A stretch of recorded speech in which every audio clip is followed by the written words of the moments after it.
Madame, Monsieur, bonsoir. Nous sommes ensemble cette semaine pour vous informer sur la première. Assiste-t-on à la fin de l'aquaculture à Mayotte? C'est en tout cas le constat établi par les professionnels de la filière.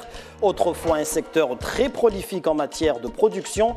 Aujourd'hui, il est en berne. Explication à suivre dans un instant. La loi Asile et Immigration adoptée à l'Assemblée nationale, dans l'actualité également de ce 19h, une semaine après son vote par les députés de La République En Marche. Nous en parlerons ce soir avec Ramlati Ali, députée de Mayotte. Elle est notre invitée. Rendez-vous tout à l'heure. Et puis nous reviendrons sur la traditionnelle cérémonie militaire de Cameroun. Elle s'est déroulée ce lundi du côté de l'hôtel de ville de Dzaoudzi.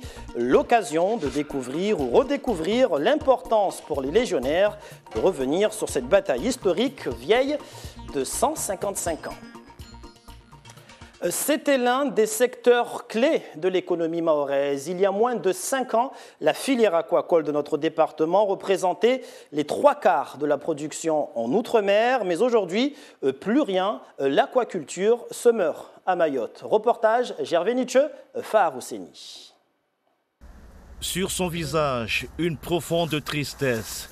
C'est la deuxième fois en 3 ans que Dominique Marot entre dans ses locaux.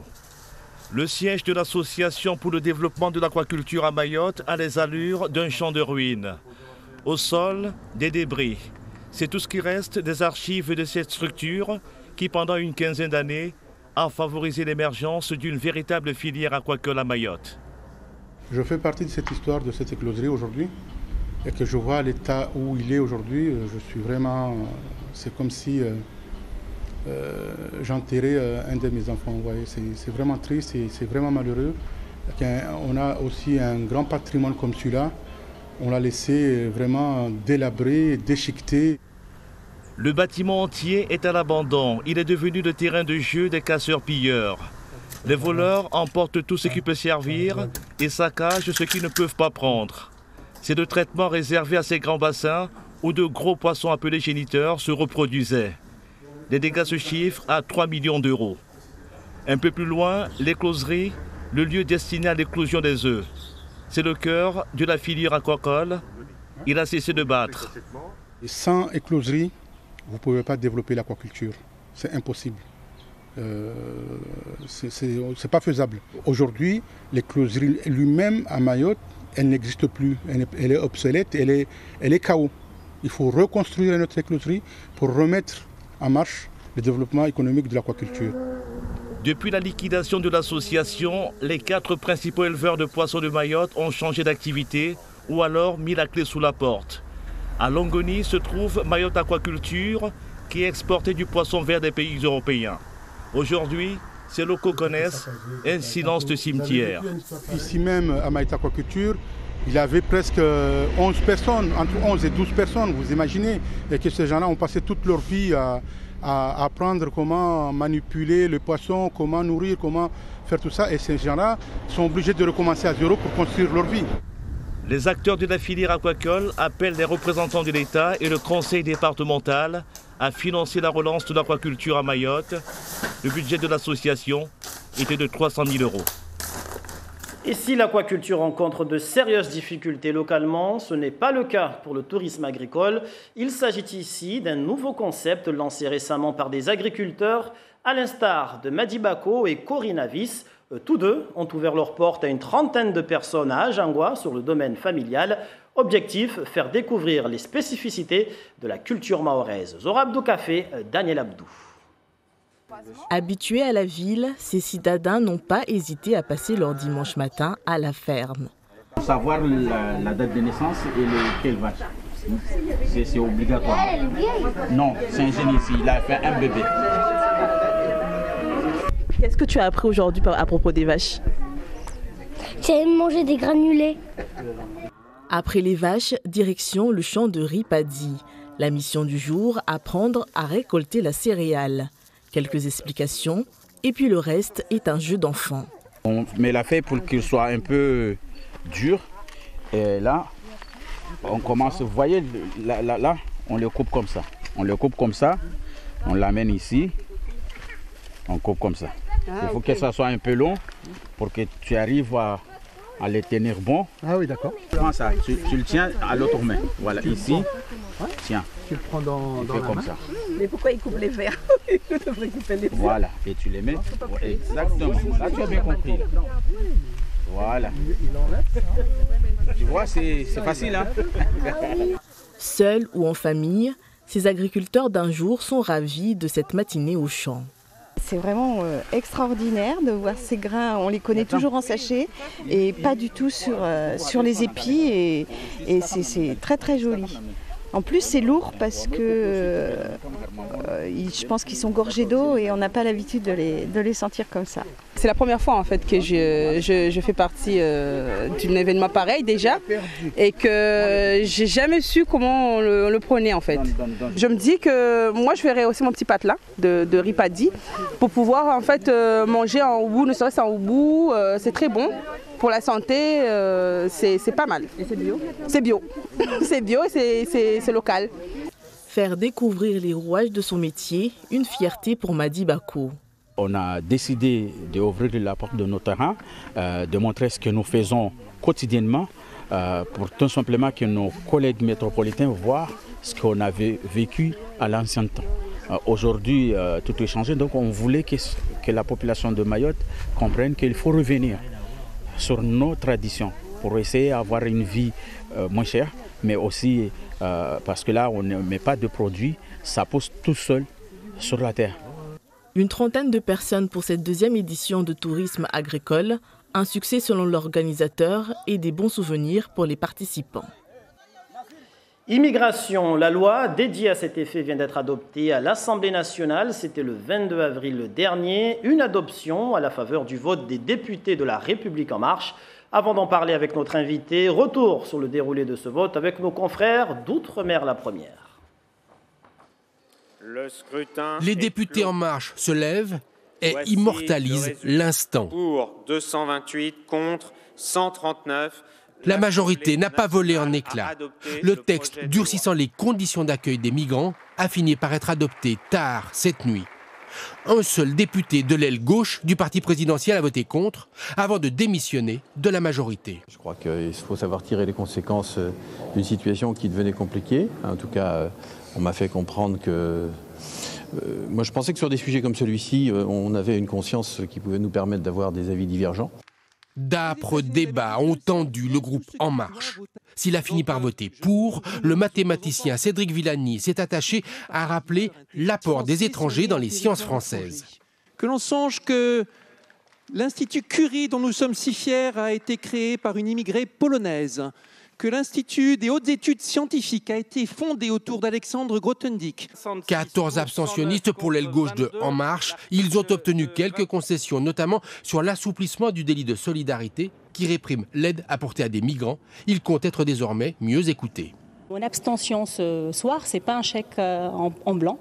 Mon abstention ce soir, c'est de dire qu'il y a quelque chose qui s'est créé En Marche. Le patron des députés En Marche se satisfait du résultat. L'unité a fonctionné parce que le travail en commun a fonctionné. Pour des raisons diamétralement opposées, toute la gauche et toute la droite ont voté contre le texte. Et pour parler de cette loi Asile et Immigration, nous recevons ce soir la députée de Mayotte, Ramlati Ali. Bonsoir. Bonsoir, Papino Zaidani. Je salue tous les Mahorais et les Mahoraises qui nous écoutent. Alors, le 22 avril dernier, lors de ce vote, le député Kamardine, votre collègue, a présenté plusieurs amendements avec les spécificités à mettre en œuvre à Mayotte pour tenir compte de la réalité sur l'immigration ici à Mayotte. Amendements que vous avez d'ailleurs co-signés. Avez-vous pris part au vote de ces amendements? D'abord, je souhaiterais parler à mes soutiens et à ma famille. Leur dire que je comprends leur douleur par rapport à tout ce qui a été dit autour de ce vote. Je comprends leur douleur. Et dire aux personnes qui ont raconté autant de choses que tout ce que je leur souhaite longue vie et en bonne santé, et à nous tous. Et souhaiter que je sois une personne qui tienne sa parole et qui fait en sorte que Mayotte aille de l'avant. Pour répondre par rapport à la question que vous venez de me poser, Papineau, ces amendements, il y en avait 4 qu'il avait découpés. Il l'a très bien expliqué lui-même pour essayer de les passer à tout prix. et que des amendements que j'ai co-signés, et donc forcément, si je co-signe quelque chose, c'est pour les voter derrière. Et j'ai entendu ici que je n'ai pas voté ces amendements, mais vous avez mis aussi, au moment du Kalawadala, vous avez montré le vote, et au moment où le président a dit rejeter, il y a eu un cri. Qu'est-ce qui s'est passé? Parce que le nombre de personnes qui votaient pour notamment le dernier qui concernait le droit d'asile, les nombres de personnes se rapprochaient de ceux qui l'ont rejeté, ceux qui ont voté pour. Et qu'est-ce qui s'est passé? C'est parce qu'au moment où Mansour s'est levé pour sa dernière explication et demandé aux députés de soutenir, on m'a posé la question, j'étais bien dans la salle, même si des choses ont été dites, on m'a demandé, donc mes collègues m'ont demandé, Ramlati, qu'est-ce qu'on fait? J'ai dit, on vote pour. Et donc, sur tous les rangs de l'Assemblée, les collègues de la République en marche, certains, ont voté pour l'amendement. C'est la raison pour laquelle il y a eu un doute sur le comptage et que le président a été obligé de recompter. En ce qui vous concerne, vous avez voté pour? J'ai même demandé à d'autres de le faire. Donc, je n'ai pas fait que voter pour, j'ai demandé à d'autres aussi de le faire.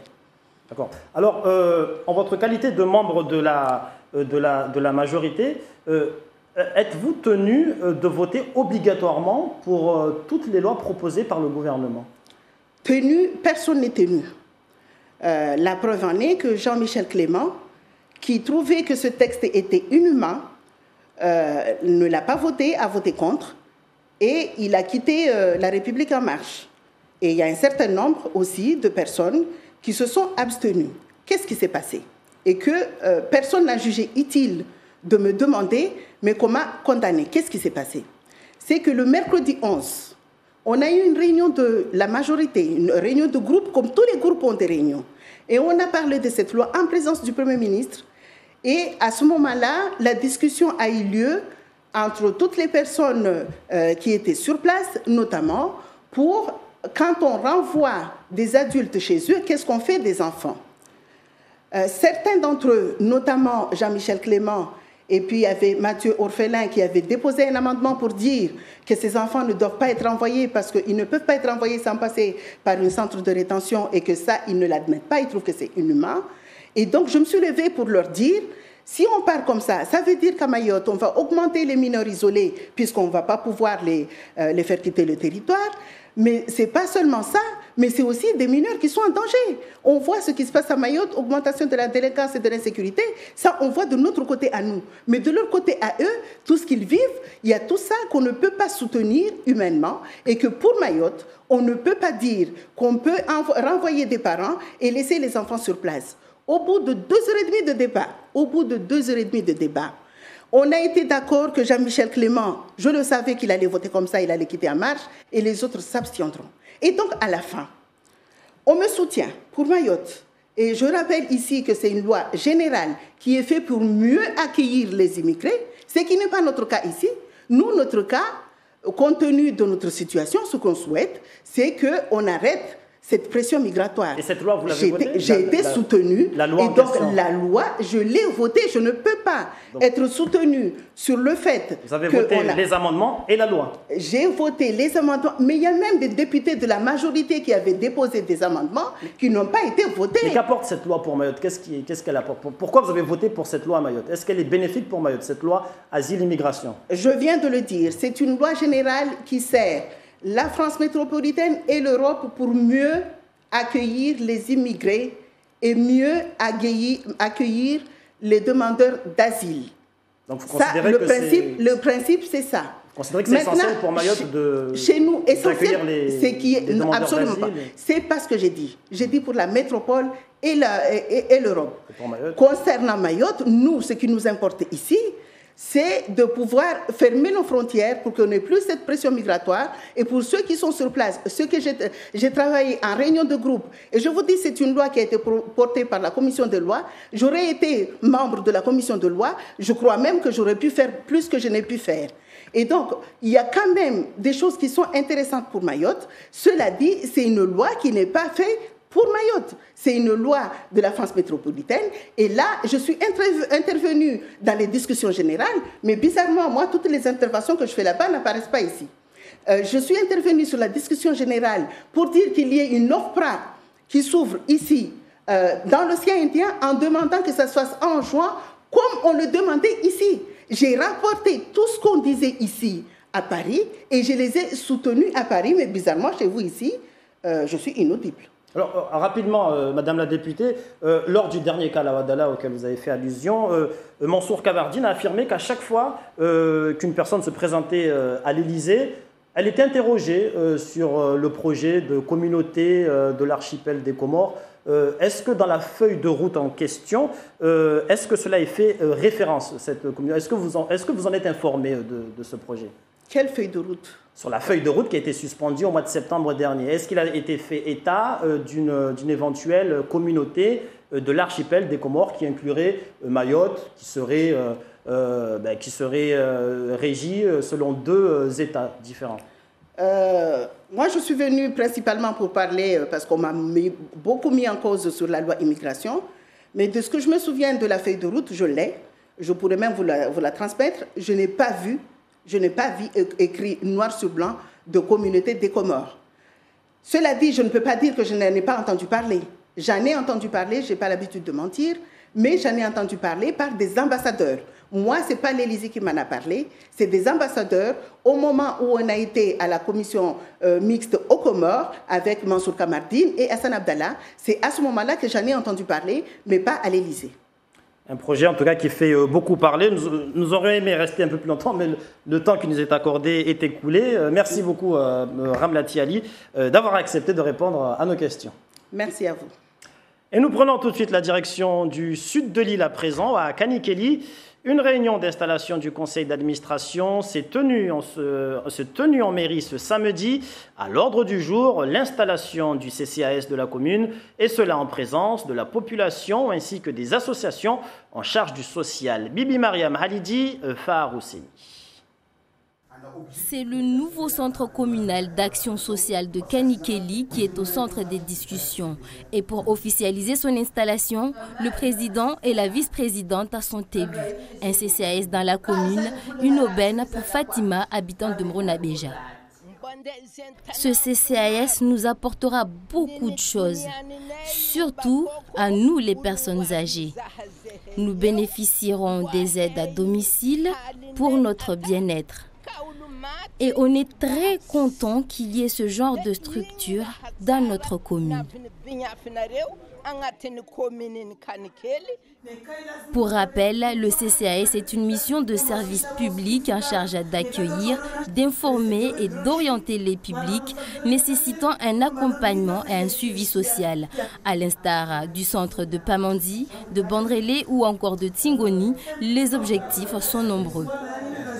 Premier objectif, il s'agit d'un objectif déjà politique, de l'installer le CCS pendant la mandature. Ensuite, les missions, ça sera surtout suivre les actions sociales dans la commune de Kanikeli par rapport aux personnes âgées, personnes handicapées, les enfants, tout ce qui touche le social dans notre commune. Si la structure réjouit, il aura fallu du temps pour qu'elle voie le jour. La contribution de la mairie dans cette situation, c'est de créer cette structure parce que depuis fort longtemps, elle existe ici dans l'enceinte de la mairie. Mais aujourd'hui, nous voulons montrer à la commune, l'ensemble de la commune, que cette structure existe et nous faisons tout pour qu'elle ait son autonomie. Le CCAS de Kanikeli sera ouvert du lundi au vendredi de 7h30 à 16h15 dans les locaux provisoires de la mairie. Et en ce 30 avril, comme chaque année, à cette date, il était organisé était organisée. La cérémonie militaire de Cameroun, elle s'est déroulée ce matin à l'hôtel de ville de Dzaoudi l'Abattoir en Petite-Terre. Une cérémonie en hommage à la bataille de Cameroun qui avait opposé un 30 avril 1863, 62 légionnaires qui avaient vaillamment résisté plus d'une journée à l'assaut de 2000 soldats mexicains. Focus sur l'importance de cette cérémonie avec Bibi Mariam Hadidi et Youssouf Ahmed Matouar. Une cérémonie pour ne jamais oublier le combat héroïque que les anciens ont livré au Mexique le 30 avril 1863. Ce matin, dans la cour de la mairie de Dzaoudi l'Abattoir, l'état-major n'a pas manqué de rappeler l'importance de cette commémoration. L'importance de Cameroun est assez simple, c'est le combat fondateur de la Légion étrangère. Comme vous l'avez entendu tout à l'heure, c'est un combat qui a opposé environ 60 légionnaires face à 2000 Mexicains. Et c'est un combat où les légionnaires ont rempli leur mission jusqu'au bout, y compris au sacrifice de leur propre vie. Donc c'est depuis un héritage que tous les légionnaires ont et que nous cultivons et que nous célébrons chaque année parce qu'il comporte des vertus qui aujourd'hui nous aident à remplir toujours nos missions du mieux possible.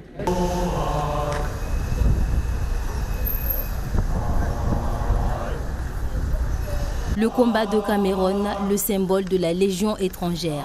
Pour Mohamed Bouanaïri, ancien légionnaire, il était très important qu'il soit présent à cet événement. C'est une communion pour rajouter un peu plus de cohésion avec les jeunes qui sont en service. Et donc, c'est pour montrer quand même que légionnaire un jour, légionnaire toujours. Cette cérémonie était aussi l'occasion de distinguer les soldats pour leur dévouement. J'ai été en Afghanistan, au Mali 2 fois, en Côte d'Ivoire 2 fois. Et au Mali, j'ai été blessé lors d'une reconnaissance d'axe avec une mine anti-char. J'étais chef de groupe, donc à l'issue de ça, donc, j'ai été nommé blessé de guerre. Et par rapport à ça, ce qui m'a fait valoir médaille militaire. La commémoration s'est terminée sur un défilé des différents participants présents devant un public toujours aussi nombreux chaque année.